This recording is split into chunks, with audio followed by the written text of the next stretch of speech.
friends, and welcome to the Happy Hour Jamie Ivey podcast. I'm your host, Jamie, and I'm so excited that you're here with us today. Every week on this show, I invite a girlfriend to join me, and we chat about the big things in life, the little things in life, and everything in between. Before we get to our guest, I want to thank one of our sponsors for making the show possible, and that is Crane and Canopy. Crane and Canopy is an online bedding brand that wants to give you the most blissful night's sleep with their luxurious duvet covers, quilts, and sheets. Crane and Canopy bedding combines amazing quality with chic, modern style. Their bedding collection is made from the finest cotton, so it's silky soft and incredibly comfortable. It's also thoughtfully designed. Their duvet covers include built-in corner ties to secure your comforter and zippers to make closing the cover easy. That's so brilliant because that's my least favorite part. Their bedding comes in a variety of stylish patterns and colors, making it simple to find bedding that's perfect for you. Crane and Canopy also makes shopping for bedding easier than ever. Returns are free and easy, and a dedicated customer service team awaits to answer your design questions. Head to craneandcanopy.com/Jamie and use the code Jamie to get 10% off your entire order. That's Crane, C-R-A-N-E, and canopy.com/Jamie. Use the code Jamie to get 10% off. Guys, today you're listening to episode number 149, and my guest is Virginia Cumberbatch. I met Virginia through our mutual friend, Haley, who was a guest on this show. Remember, she's the CEO of Cumberbatch. She's on number 131. And after we finished recording, she said, hey, I have a friend here in town that you're going to love and you need to have on the show. And I said, I love you, Haley, and I trust you. So she introduced me to Virginia, and the rest is history. Virginia lives here in Austin. She's actually a native Austinite, which is rare these days in our big city. But we had such a great conversation today about lots of different things, the intersection of pop culture and social justice. We talked about racial issues in the church. She has a book releasing in November that we talked a little bit about called As We Saw It, the story of integration at the University of Texas at Austin. Virginia began this book, As We Saw It, as a graduate research assistant for the UT Division of Diversity and Community Engagement back in 2014 while she was a student at the Lyndon B. Johnson School of Public Policy. She now serves as director of the Community Engagement Center. I loved hearing Virginia talk about her family life growing up, the way that she loves her family, and how her family modeled this integrated life for her. We talk about racial justice and the role of Christians, and we also talk about feminism. You're going to love my conversation with Virginia today. All right, guys, you know I'm a fan of Instagram. If you want to share anything about the show that you loved, find me there. I'm at Jamie Ivey, and while you're there, find Virginia. You'll love following her because she wears the cutest clothes ever. And so follow her. It's VA Cumberbatch over on Instagram. Okay, guys, July Book Club is in full swing. We are loving it. Tickets went on sale Monday to come to my house for the book club. But let me tell you, I'm ready to announce the August book. And I am so stinking excited to announce this book for you for so many reasons. And I'm going to tell you at the end of the show what it is. But I want to tell you don't want to miss this book. It's our final book club of the summer. It's going to be one of your favorites and my favorites. And I'll tell you at the end what it is and how you can get it. All right, friends, here is my conversation with Virginia. Hey, Virginia, welcome to the Happy Hour. Thank you so much for having me. Excited to have you. We have a mutual friend, and that's actually how you and I got connected, is Haley Robinson. Yes. Who has been on the show before. She's the CEO of Cumberbatch, which everyone loved that show, and it made everyone want to just go outside and go camping or that's awesome. Trail riding or something. Do you go camping? I'm not a huge camper in the sense that I don't do it a lot, but I'm definitely open to it. I have been camping and I do enjoy nature. I love running outside a town lake and hiking and those sort of things. I think I'm kind of like maybe what you just described as well. Like I like being outside. I like running outside, but I really, really enjoy sleeping in a bed. And so that's like where the line is drawn for me in the sand. We're more like glampers, it sounds like. Glamping is nice exactly, yes, a nice bed, but you still get to walk outside. There's that. I like that. Okay, so you mentioned Town Lake, and you are a native Austinite. Am I right about that? Yes, ma'am. Which, let's just be honest, people who don't live here don't care about this conversation we're about to have. But I think it's interesting that I am not a native Austinite. I've been here almost 9 years, but you meet very few people who've been here their whole life. Yeah, we're definitely unicorns. It's very rare definitely unicorns. You're unicorns. You can say that we're born and raised in Austin because it's definitely become sort of a transplant city. Totally. I love all the bumper stickers that are like don't move here. It sucks, Like, don't come. I say all the time on this show that Austin's just one of my favorite cities. Now, did you go to the University of Texas? Not for undergrad. I went to college in Massachusetts at Williams, but I did go to UT for graduate school. Okay. You came back home for that, and then you've been here ever since. Okay. Yeah. So if you're new to someone who's listening, introduce yourself and tell what you do in life. Sure. So born and raised here in Austin. And then when I got back after undergrad, really just started to feel connected to a conversation around equity and access. And so pursued sort of opportunities to do that through board positions and volunteering. And then grad school kind of served as a transition period for me.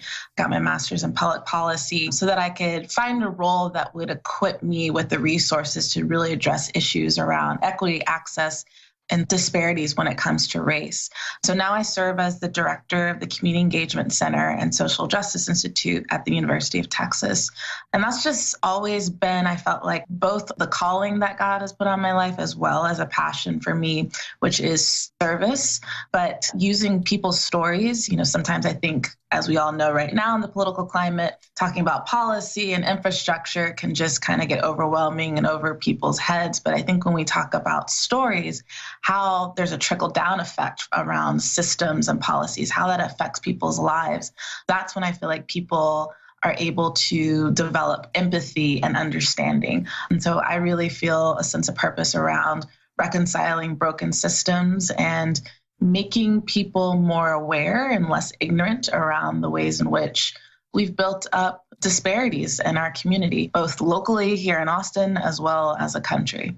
Okay, that's amazing. And I feel like that I just entered into a conversation with a brilliant person, and I am going to love this show so much because you're going to teach us all so much, Virginia.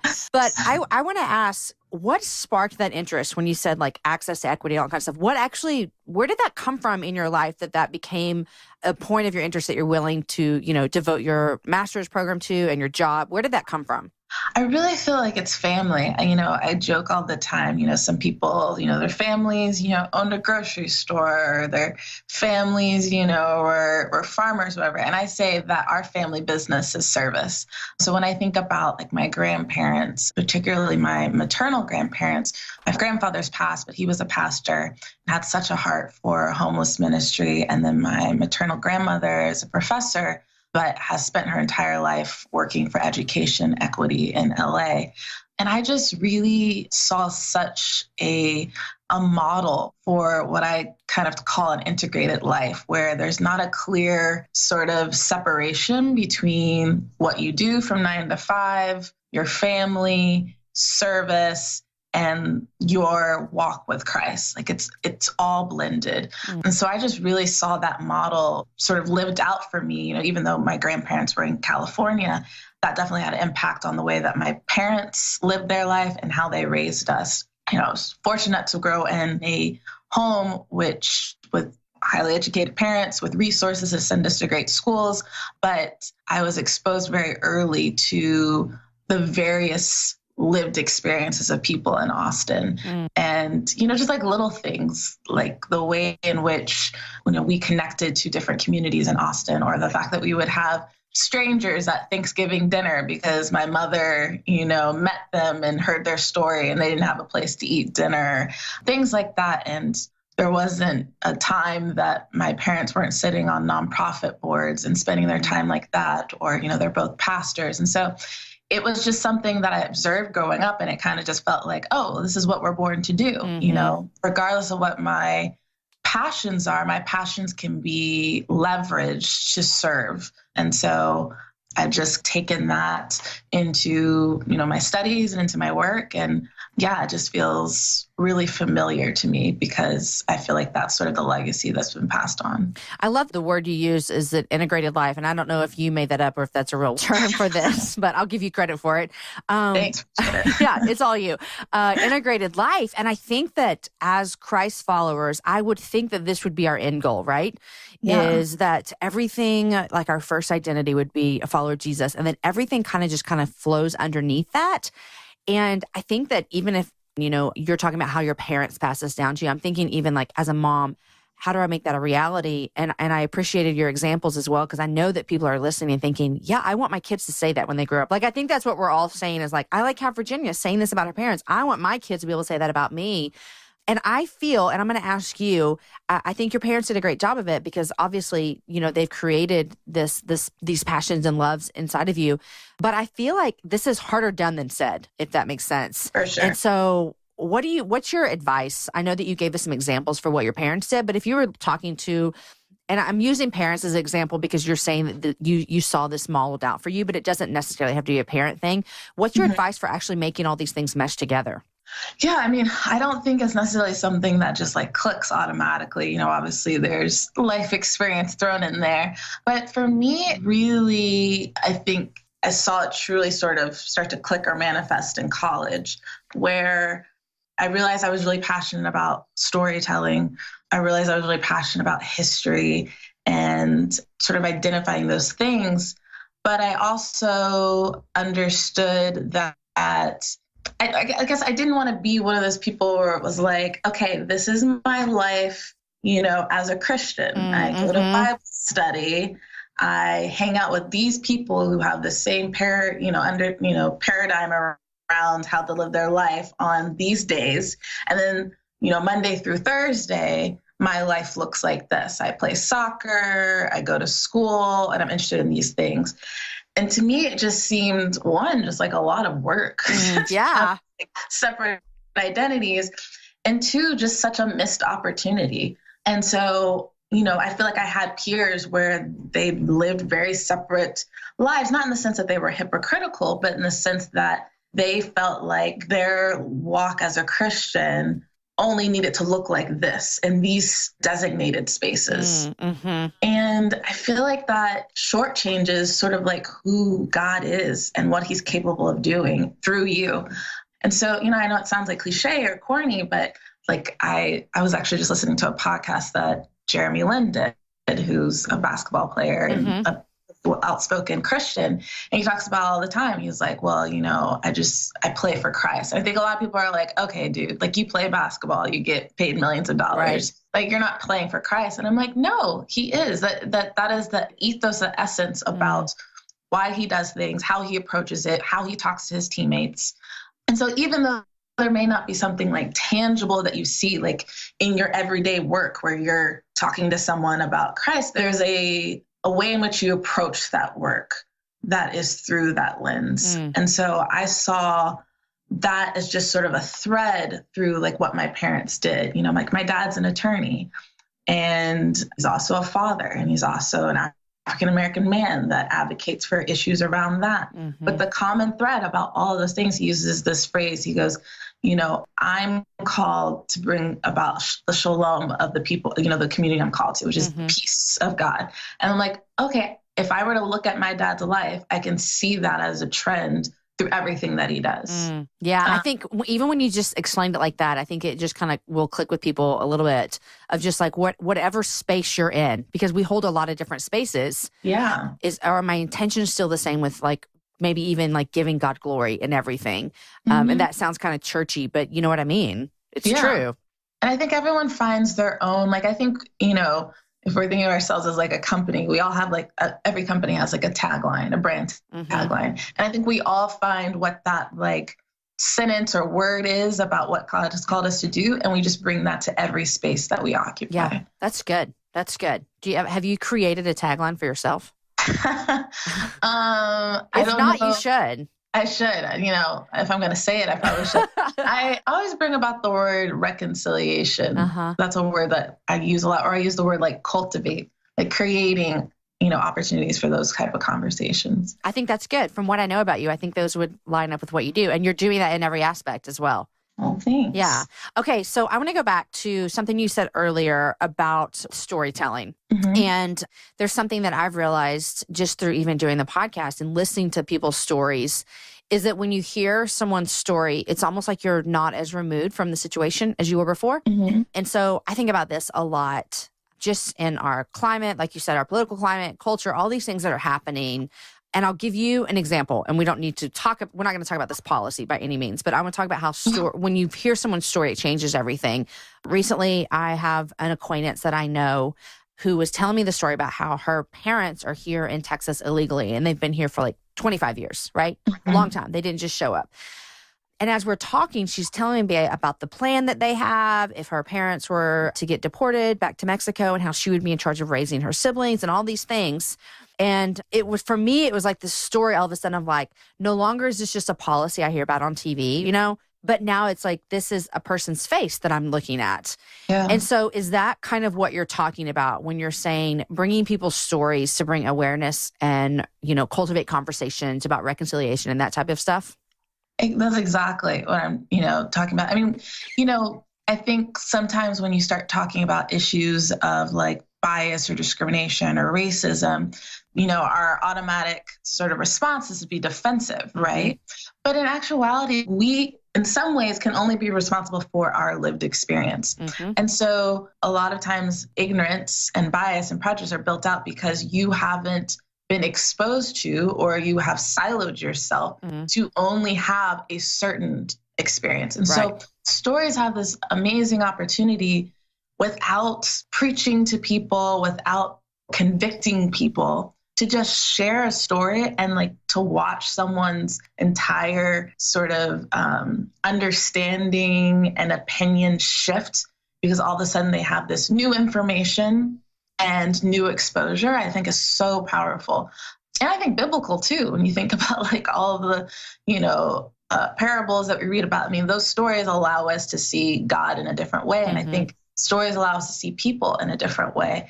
And a lot of times, particularly in America, I think a lot of our issues are, one, that we don't put ourselves in positions to hear those stories. And two, as a whole, we've done a really poor job of documenting stories, right? When you think about history, the history we learned about in elementary school all the way to high school, it's a very Eurocentric perspective, doesn't tell the whole story. And so when you think about people who grew up in homogeneous spaces and then in school, they were never exposed to the contributions of brown and Black people or Asian people, then their understanding of the world is that this country was built by white people and this country is better because of it. Right. And so when you bring in stories, a lot of the work that I've done is around history. So documenting the first Black students to ever go to UT, and my thesis in undergrad was around, Black women. And all of a sudden you're like, oh, there's these incredible narratives about people who've contributed to the space that I've gained from. And all of a sudden you feel more, and I think the same thing goes to your experience around immigration. A lot of that comes from people feeling like they're being like infiltrated as a community. Right. And first of all, this land was Mexico's first. So let's start there. And so, I think storytelling is just such a powerful tool. I agree with you so much. And I feel like, and I would love to hear your opinion on this as well, especially with the example that you gave with school. I feel like with leaders like yourself, and I can think of a handful of other leaders in our city that are working towards changing the narrative a little bit and bringing out some stories that maybe haven't been told and some true stories that maybe have not been heard by people.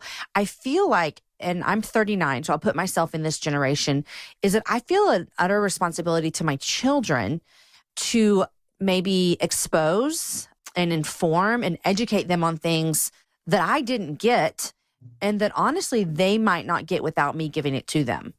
Yeah, I mean, that's definitely a reality. I mean, with that, if it weren't for my parents and my grandparents and the books they made us read during the summer and the conversations we had at the dinner table, my understanding of this world and history would be totally different because the textbooks, you just think about it, primarily people would probably walk away from like a high school education with knowing like 3 things about people of color in this country. Martin Luther King, and like he's the only person that like gets talked about when it comes to civil rights.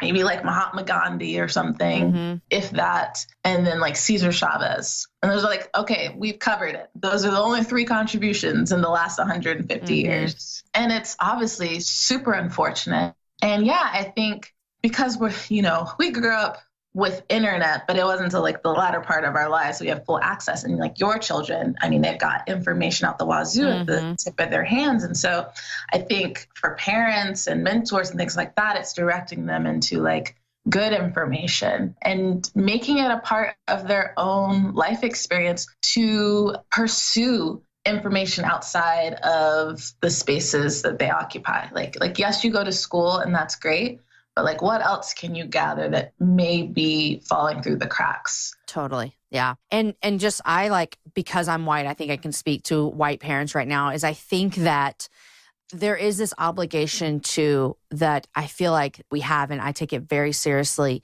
For me personally, educating my children who are Black, obviously, but I don't differentiate between educating my son who's white as well, is I think it needs to matter to everybody. And so I think that's what I like to see is for mom friends of mine who have no Black children, that this matters the same to them as it is to myself with Black children, or a mom who's Black raising Black kids. And so that's for sure. That's what I always want to stress, is that this isn't just like something that Black people need to be aware of and learn more and teach their children. This is everybody. Everybody needs to teach their children about all kinds of different races and people of color, because it matters how you're raising your kids as well, your white kids. Oh, for sure. I mean, and it serves, that information means something different, right? I think for African-American children, it's affirmation. It's affirmation that people that look like me, who may have similar life experiences as me, have done X, Y, and Z. And I think people who don't look like that, it's understanding that this world is made better by all of us, right? Yeah. And I think that is the myth that needs to be debunked, right? It's super frustrating. Like, I even said this about my master's program. It's like, conversations around policy and racial discrimination shouldn't just be for the 5 people who happen to have an interest in that. That's information that I would hope anyone who wants to go into the field of policymaking walks away with, because if we're not equipped, then we have no ability to serve everybody. I agree. Can I tell you about something really awful that happened last night? Sure. That has to do with this. My husband and I haven't even had a chance to talk about it on our own, but we brought it up at dinner last night afterwards. So we were at an event at my kid's school, and it is a predominantly white school. And they were doing some kind of, it takes too long to explain. They were doing some kind of game, and you had to make a screen name, right? And so all of them were up on the screen, so everybody in this auditorium could see it, right? And someone, I cannot even believe this, someone typed in their screen name was white power. Oh, wow. I know, right? And my husband and I both saw it and thought, holy crap, did we just see that? And so we kind of put it in the back of our brain, like, we need to bring this up, because we really want to be proactive with these things. And so we're at dinner, and my oldest son, who's our only biological, so he's white, he actually brought it up first. And I was like, okay, good. So our whole family's around dinner, and so he brings it up. He's like, can y'all believe what you saw? And I was like, yeah, I can't believe that. And so we shared it with our other kids who are 12, 11, and 9. And 2 of them they're all 3 adopted, 2 from Haiti, 1 domestic. And so we shared it with everybody, and we're like, man, have you ever heard anyone say this? Has anyone? And they're all like, no, which, thank God, but that doesn't mean we just saw it. It happens. And so we had a really great conversation once again about how some people think that because of your skin color that you're better than people with other skin colors, is how we kind of talked about it. Yeah. But man, I was hoping and praying that there were other families last night with all white children talking about that as well. Yes. Yeah, exactly. And not just laugh it off, but that would say the same thing to their children, that that's not okay. Look, I got myself all worked up again, Virginia. No, I mean, it's definitely interesting. I mean, I grew up in a situation where I was one of, if not the only Black person. So I went to a prep school in elementary school. I was the only Black person in my grade. And then I went to another prep school for high school, and I was one of 3, but I was the only Black female. And, particularly in spaces where you're like, okay, everyone's supposed to be highly educated and progressive and all of this. And then you have these moments of just like jaw drops, because you're like, so you don't see what's wrong with this conversation. You don't see what's wrong with this room right now. And yeah, and there's a power, like, we call it sometimes like Black fatigue, because you're like, ugh, I got to be the one to say something again. Like, I'm the one that's pointed out, and you're like, how does no one else see this? But I think, the fact that you're having that conversation with your children, particularly at that age, is so important because you equip them to be able to respond to those type of incidents or facilitate those conversations as they get older. Okay, so you do a lot with racial reconciliation here in Austin and through your work that you do at UT. Am I right? That's part of what you do there. Yes. So let's talk about that. You mentioned something to me in an email about the role of racial reconciliation for us who are followers of Jesus. Mm-hmm. How do you see that playing out versus, or is there a versus, people who are not believers? Do you see us having a higher responsibility in this? What does that look like for you, for believers in that mattering to them? Yeah, I think, I don't know if it's a versus. I would hope that it is something that, regardless of our faith, we see as an issue to address in America, but around the world. But I just find it super hypocritical as the church. When I say the church, I mean like the body of Christ, not necessarily an individual congregation, for it not to be a part of our, everyday dialogue, for it not to be brought up in individual congregations, to kind of, again, separate it, right? It's like, okay, cool, on Sundays and maybe like Bible study, we have this experience talking about Christ, and then we go back out in the world.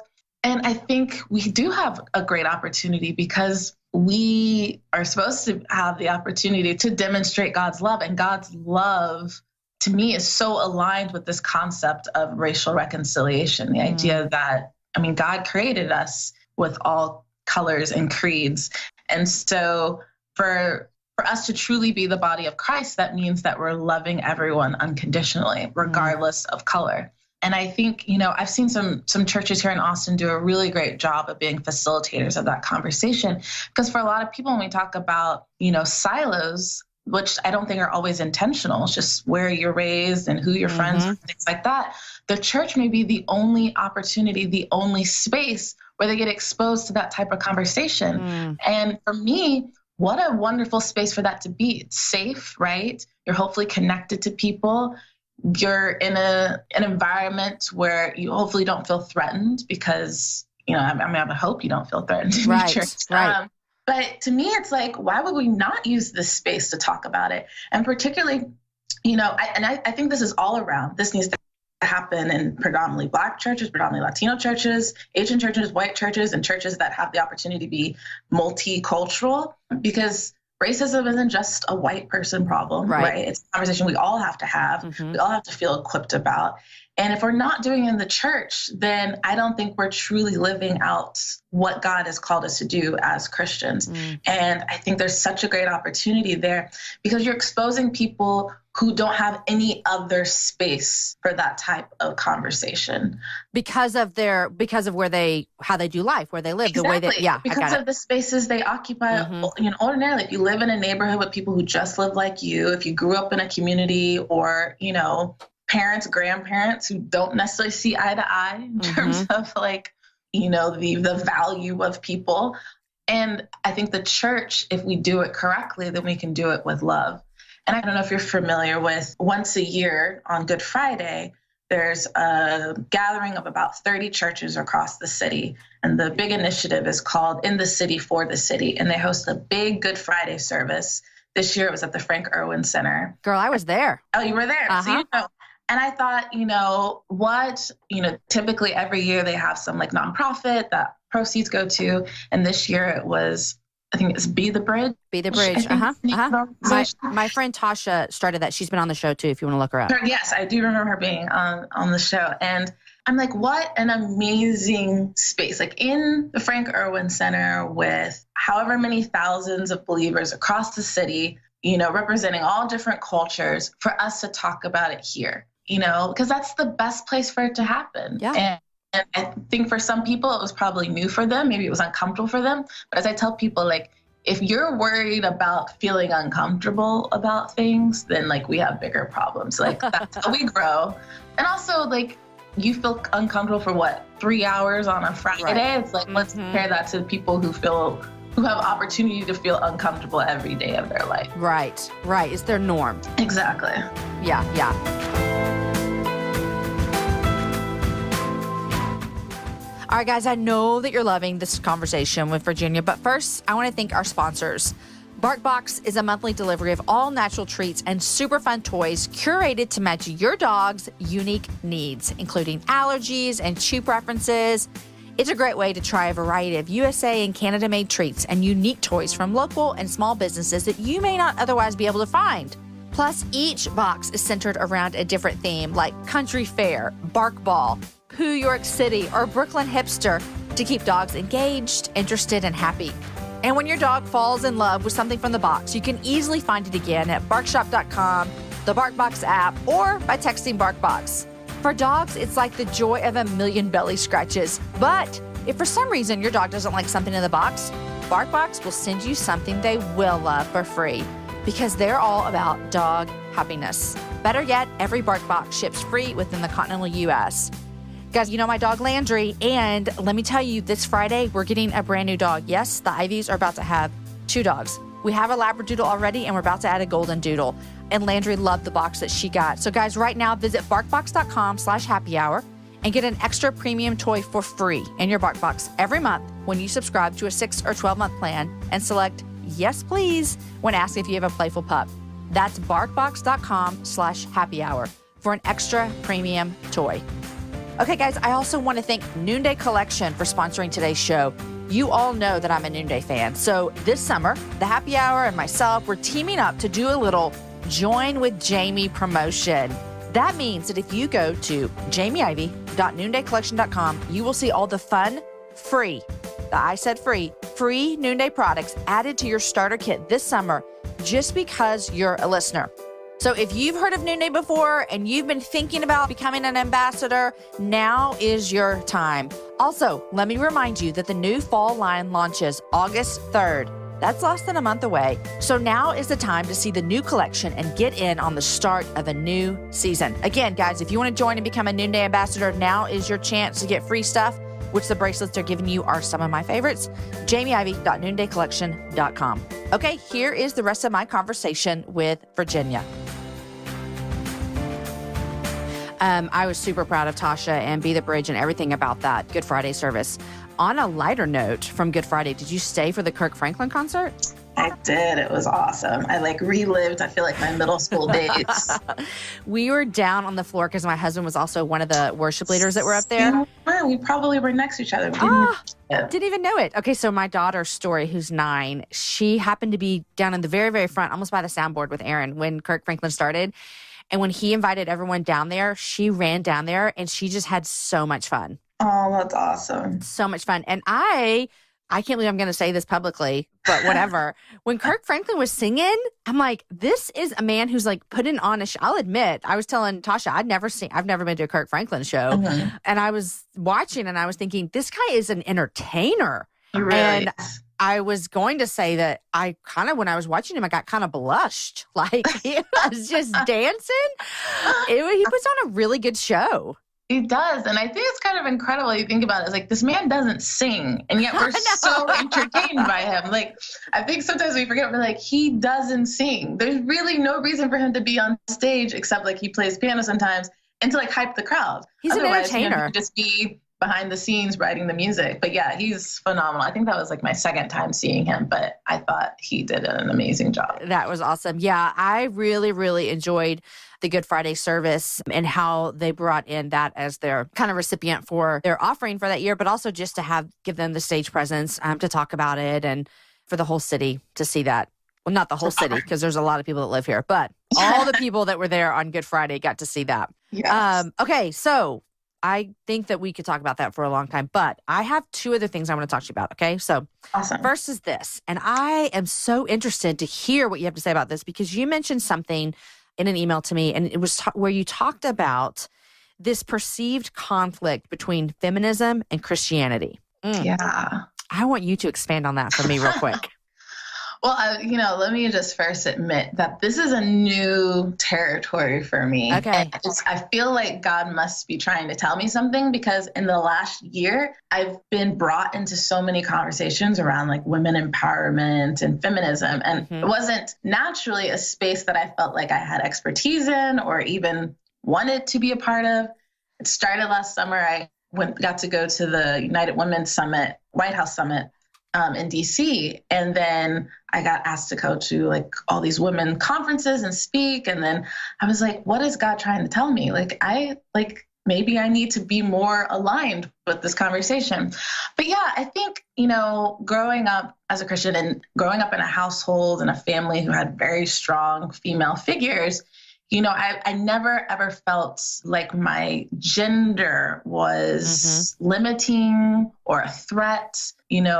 This might sound weird, but I have conversations a lot with women of color where there's always this duality where you have to lead with one, right? Are you a woman first?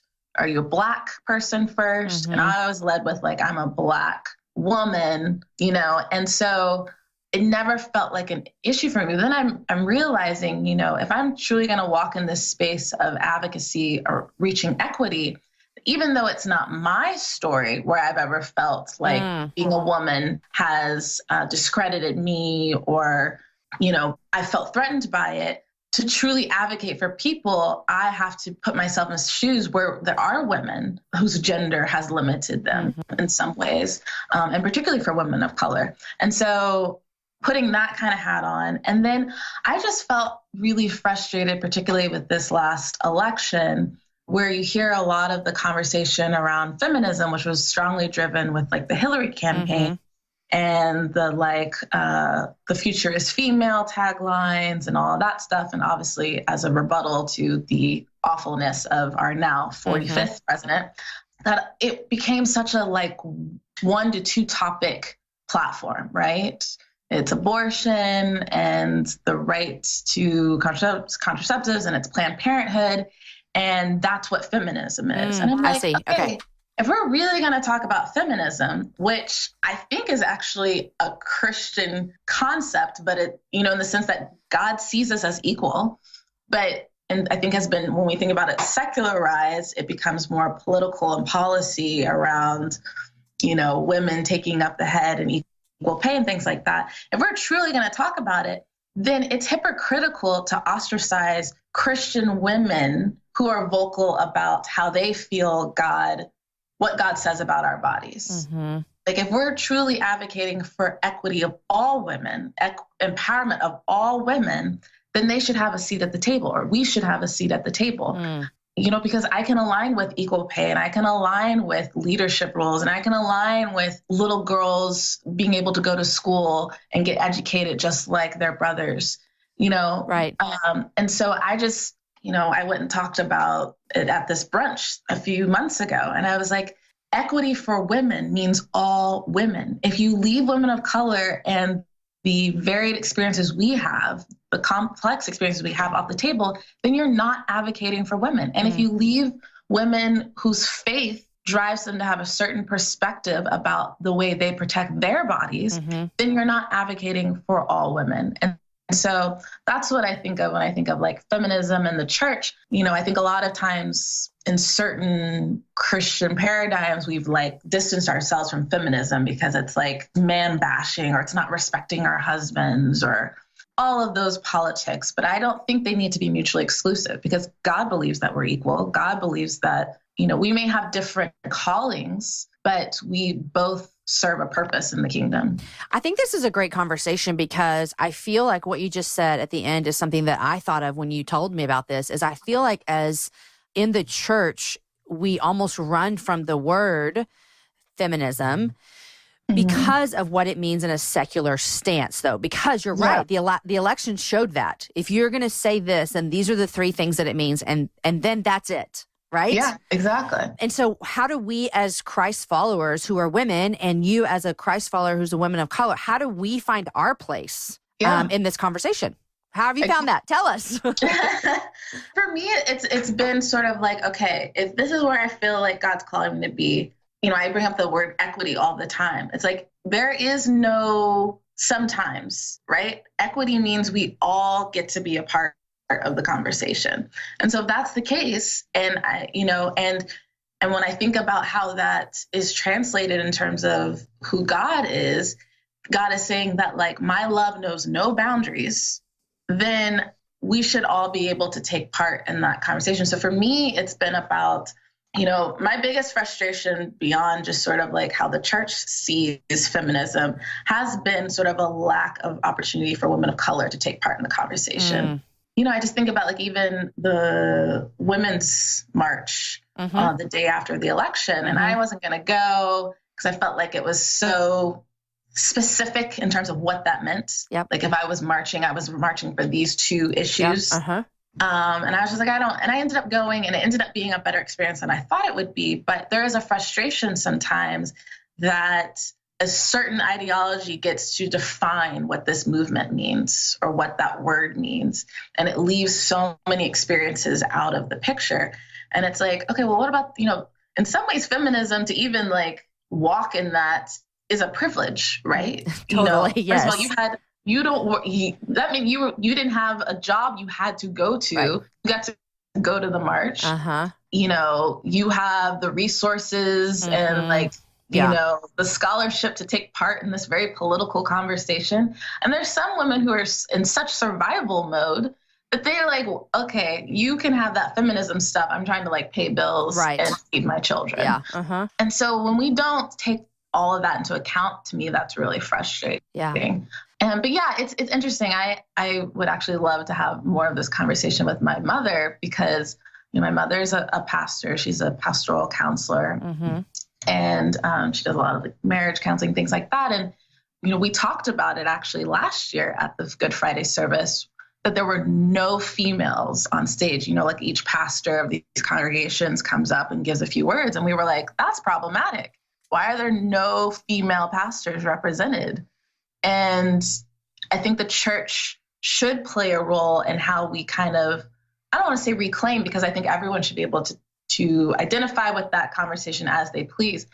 But I think the church has a role in empowering women. And I think I sent you that link. There was a hashtag going around, it was like, things Christian women hear, like in the church. And Relevant did a really good article about that, which is like the church has played a role. When I say church, again, I say collectively, not individual churches, but in some ways sort of diminishing what women can do and how they do it. And I feel like we could play a role in empowering young women and giving them ownership of how God sees them and how God wants to protect their bodies. And, seeing how, people have been mistreated or abused, and then they don't feel that support from the church because it's not talked about, or they don't feel like, and so I just feel like it's an important conversation that, again, we should take opportunity to take part in. I think it is a great conversation. And I was happy to see this year at the service, they had some women up there with their husbands, and they had some women worship. A lot of the songs were led by women as well up there on the stage. And, I think that I think it gets kind of sticky sometimes with, just different maybe theological preferences on, women as pastors and those type of things. And, I always look at my husband as just like such a, phenomenal example of this in my life, is that I never feel as though I can't do something because I'm a woman, and he constantly cheers me on in ministry and leadership and all types of things. Yeah. Does that mean I'll ever be like a pastor at our church? No. But I think that role is something that just I subscribe to theologically, but I don't think it takes me out of the conversation either. That's exactly what you're saying. Yeah, exactly. Yeah. And that's why I think, I think it's dangerous to try to define it for everyone. I think that's part of the human experience is that we all interpret things differently. I think as long as we're all, we're down with Jesus, that should be what brings us together. I'm down with Jesus. And I think too, when you're talking about the Christians and the conversation, I think I could even personally say this might be a little bit true for me, and I think I'm getting better at owning it, is I feel like sometimes when we want to enter in those conversations, and you address this so well, that we feel as though it's automatically telling the world, oh, then I'm pro this. Yeah. When I'm really not. But I feel like if I'm like pro women in this conversation, then I'm also I'm just going to throw it out there, pro abortion. Yeah, no. And that honestly has been what has driven like my trepidation, or like my okay, so that's not for me. This is my right.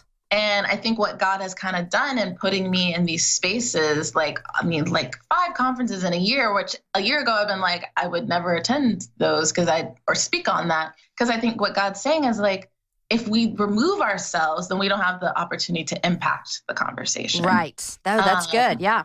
And so, yeah, I mean, I think it's the same thing in terms of like political affiliation. It's like, I think both parties are crazy. I think both parties are not what God sees for, how we should all live our lives. In terms of inserting myself in the conversation, it's like, I don't align with all these things, because I don't think that's what God wants us to do. But I can still advocate in this space. Yeah, we can advocate for women. Exactly. Because we're down with Jesus. Because we're down with Jesus. I love it. Okay, Virginia, one more question, and then I'm going to get to the good stuff of what you're loving and what you're reading. Okay, so you told me this. I'm not throwing you under the bus, but you told me that you're dating somebody, and we don't need to talk about that at all. But you made it sound as though this was like, it's totally like new and you're feeling this out and different and all that kind of stuff. Why has that experience been like that for you? I feel like I would need like a 5-hour therapy session to totally talk about that. Well, we don't have to do that. No, I know. But yeah, I think it's probably a mixture of things. I've had this conversation with some of my best friends of late. I didn't really date in high school. And I keep saying I really didn't. I didn't date in high school. I think part of that was just like, it wasn't like a big deal to me. I went to a really small school. I think part of that was also because I was the only Black female in the school, and it just never seemed like, oh, well, this isn't going to happen. And then in college, it was just like I friend zoned everybody. Yeah. And I think part of it is just like, my friends joke about me all the time. They're like, oh my gosh, you're so confident and like outgoing and outspoken in every area of your life except this. Like, what's up with that? And, I think part of that is, I think as a Christian woman in spaces like college is like weeding out people who like, you just don't align on like how we going to live our lives. We can be friends, but clearly this is just not. And so I think I've held so dearly to that. Like, I don't want to put myself in a position where I have to feel guilty about something and you ultimately resent me about something. And I think when I got out of college, it was just, I was so kind of head down driven about like the work I was doing. It just wasn't a priority. Yeah. But I think, I definitely feel like God is calling me to be in a relationship at some point in my life and to be married. And I think part of it now is just like being intentional about it. Right. I think there's definitely a vibe you get off to people when like you're looking and when you're not looking. And I clearly have given off the not looking vibe. But yeah, in college, I used to get this like rebuttal from guys all the time. They're like, yeah, you're kind of the girl you marry. You're not really the girl you date. And I was like, well, that's code for something else, I feel like. Okay, well, it's not bad though. No, it's not bad. It's not bad. But it was basically like, we'll hit you up when we're like 30 and ready to settle down. We'll come back. Yeah. But yeah, I mean, I think I kind of talked to you about that via email, kind of driven by that hashtag that was circulating, which is like things that Christian women hear, and particularly around dating and all, there's so many varied things that are shared with us in the church and put on, I think, the women unfairly and not men about what that means.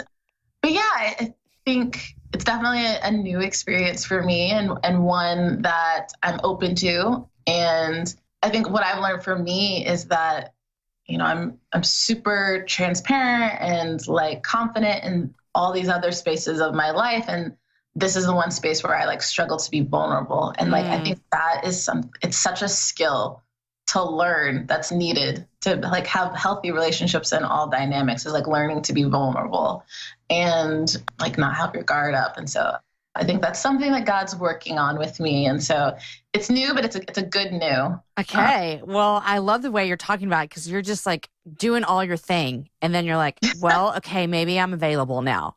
Maybe I'm available. You have the available vibe now. Yes, that's what I'm going to call it. I'm available vibing. Well, okay. So what 3 things are you loving these days? Despite the chaos of the world, there are some good things that I'm loving. One, I'm traveling more. I noticed on your Instagram. Yeah, I think a part of it was just like I was in grad school for the past few years. And so that was just like not an option. And I think connected to the traveling has just been, if you talk to my friends, I'm like every minute of my day is scheduled out. I'm such a planner and I'm such a like, why would you sitting around? I don't like idle time. We could be doing a million things. And I feel like God has really taught me in this last year how to take not just time for myself, but learning how to relax and being okay with being still. Yeah. And that has been just such a blessing to my life. Being still, not still like watching TV and still going through your to-do list, like being still, like just allowing life to happen, living in like God's presence. And I just got the chance to go to Copenhagen and visit a dear friend of mine. And we were laughing because she was like, it's 5 days until you get here. And I was expecting like a PowerPoint of like each day of what planned out. Right. And I literally just showed up. I rented a bike and every day was just like, whatever happens. And I followed her around. And that is like so not me, but it was one of the best trips I ever took, So that's one thing I'm loving. I think the second thing would be family. I feel like some of my family members are like going through transition in life, but God giving me the opportunity to get to know them in different ways. My little sister graduates college this weekend, and I'm flying up for her graduation, and she's the baby of the four of us. So I'm just so proud of her. She's had some trying times in college, like through soccer and injuries and transferring schools and finances. And I'm so proud of not just how she's handled it, but like how she's allowed her testimony to, God, I'm going to like start crying talking about her, how she's let her testimony just like grow her and grow her peers. And she's become such a leader in like her Christian fellowship on campus. And I'm just like super proud of her. You're such a good big sister. So I have my moments. Let's see. Third thing, what am I enjoying? You have some really cool clothes. So yeah. I was gonna say style wise, I'm like really into this like 70s vibe, very like simple, and like in Copenhagen, like the Scandinavian look is very just like simplified silhouettes and like monochromatic colors.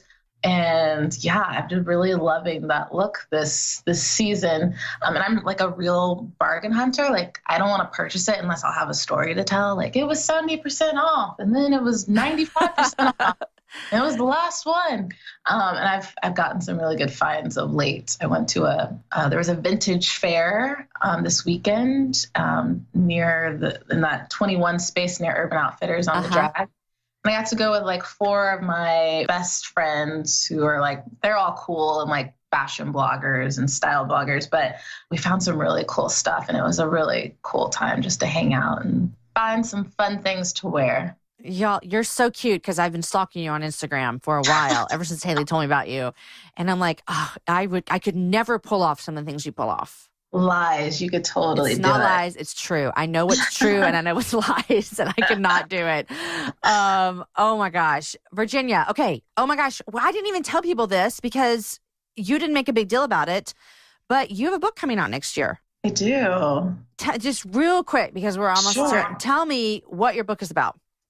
Sure. So it started when I was in grad school at UT. I love history and I love storytelling. And we had these sort of interviews that have been done a few years ago of what we call the precursors, which are the first Black students to come to UT, to integrate UT. Which was what year? Can you tell me that? So UT was integrated officially in 1950 at the graduate level. The first Black student to come was Heman Sweat, and he went to the law school. And it was a 4-year lawsuit that it took for him to get here. And then UT didn't integrate undergrads until 1956. And then we didn't integrate the football team until 1971. Are you serious? Yep. In dorms, so we admitted students at undergrad in 56, but we didn't integrate dormitories until 1965, 10 years later. So Black students had to live on the east side of Boston or in these co-ops off campus.